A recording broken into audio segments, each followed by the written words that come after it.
বাংলাদেশের নতুন কোচ এসেছেন টমাস ডুলি। তো এবার যে বাফুফে হয়ে কোচের যে প্রসেসটা ছিল, ওভারঅল প্রসেসটা কেমন ছিল এবং টমাস ডুলিকে নিয়ে আপনার এক্সপেকটেশন কেমন সামনে সান মারিনোর এগেনস্টে বাংলাদেশের খেলা? ধন্যবাদ আপনাকে আবারও। যেটা হয়েছে যে আপনি যদি দেখেন বাংলাদেশের হিস্ট্রিতে কোচ নিয়োগের যে প্রক্রিয়াটা, যে প্রসেসটা এবার ছিল, এর আগে তো আসলে বিগত দিনে কিন্তু এরকমের কোনো প্রসেসে কিন্তু কোচ নিয়োগ হয়নি।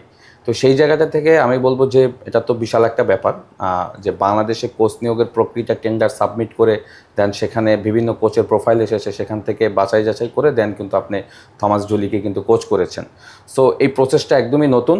সো এই নতুনত্বের জায়গাটা করতে গিয়ে বাংলাদেশ ফুটবল ফেডারেশন হয়তো কিছুটা আপনার কমপ্লিকেটেড হয়েছে, বা কোনো কিছু কিছু জায়গায় আমার কাছে মনে হয়েছে যে সমস্যা হয়েছে। তো সেই জায়গা থেকে আমার কাছে মনে হয় যে যে প্রবলেমগুলি হয়েছিল, তো সেইটা হয়তো আমরা ওভারকাম করে নতুন একজন কোচকে দায়িত্ব দিয়েছি। বাবা, এত এনার্জি কই পাও? এই পাওয়ার চুমুকে অ্যাকশন। সো আমি বলবো যে ভুল ত্রুটি হবেই। তো মেইন ব্যাপার হলো এখন যেহেতু কোচ নিয়োগ দিয়ে ফেলেছেন, সেখানে কিন্তু আসলে বিগত দিনে কারা কোচ হতে পারতো বা কোন হাই প্রোফাইল কোচেরা এখানে নিয়োগ পেত, সেইটা আসলে না দিয়ে, কনসিডারেশনে না নিয়ে যে কোচ এখানে নিয়োগ দিয়েছে তাকে নিয়ে আমার মনে হয় যে মেইন প্ল্যানটা করা উচিত। এখন কথাও শোনা যাচ্ছে যে টমাস ডুলির সাথে আসলে নিয়োগে নাকি চুক্তিবদ্ধ হয়নি, মানে সাইনটা করা হয়নি। তাকে সান মারিনোর এগেনস্টে একটা ম্যাচ দেখে আর বিবেচনা করা হবে। একজন কোচকে কি একটা ম্যাচ দেখে আসলে বিবেচনা করা উচিত, নাকি দীর্ঘমেয়াদী পরিকল্পনা আগানোটা বেটার?